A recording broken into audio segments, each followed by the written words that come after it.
In too many of our workplaces, being black and minority ethnic can hold you back. Going to work fundamentally is about earning money to be able to participate in society.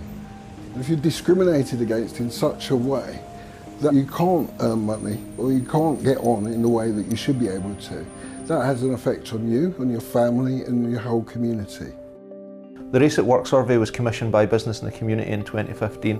Just under 25,000 people took part in the survey. There were two things that were surprising about the report. One of them was the fact that still in 2015, the sheer scale of employers that do very little, if anything at all, to promote equality and diversity in the workplace.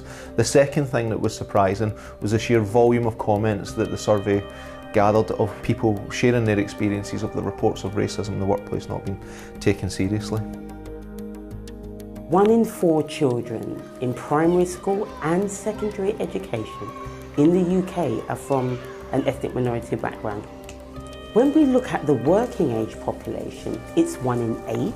And then when you look at the very top of leadership teams where you need to see role models, it's only 1 in 16. We can't just leave race to work itself out. The Race Relations Act was introduced in 1965, but was missing vital details. Amendments followed to outlaw refusal of employment based on ethnic background, indirect discrimination, and to place a duty on public authorities to act with due regard to promote equality of opportunity. The Equality Act 2010 prohibits discrimination and harassment against people who possess one of the protected characteristics. It is almost 50 years since the Race Relations Act was amended to outlaw discrimination in employment. What year will it be when we actually achieve equality? Legislation by itself doesn't change minds. It stops the worst behavior, it stops the worst offenders, and it sends the signal that these are the sorts of values we want to uphold.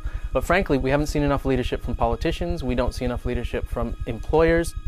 People will say that things around race equality have improved, but that's only because government and business have taken notice of the fact that there's discrimination and have said, well, we need to do something about it. Addressing racism at work was crucial before Brexit and Trump's election, but now it's even more crucial. That veneer that we might have had before of tolerance has been shown to be very thin. Some people feel more emboldened to express their racist views. Groups of migrants are going to be feeling vulnerable and may well be asked to leave the country. There is a lot that policy can do. The 2010 Equality Act had a provision that required all employers with more than 200 employees to report on the gender pay gap. If it works to reduce those pay gaps for gender, it'll work for race. We've got an Equalities and Human Rights Commission, but it's been starved of cash. It doesn't really play the role of an enforcer, and it's not really independent from government as it's supposed to be.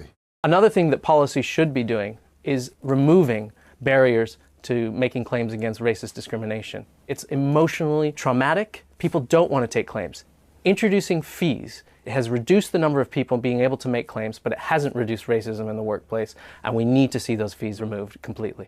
We think the government should change the rules around public procurement so that they buy fairly from a range of companies, including black and minority ethnic companies, that take into account people's record on equality when they buy things from them. The money that they use is all our money. It's all very well having a legislation that only applies to the public sector. We think it should apply to the private sector as well. If you look at those employers that take this stuff seriously, you'll find that black and minority ethnic employees are more likely to be hired, they're more likely to progress. I am an optimist. I believe that we have a moment. We are seeing some green shoots of leadership. The challenge is not to let the momentum drop until we see the improvements.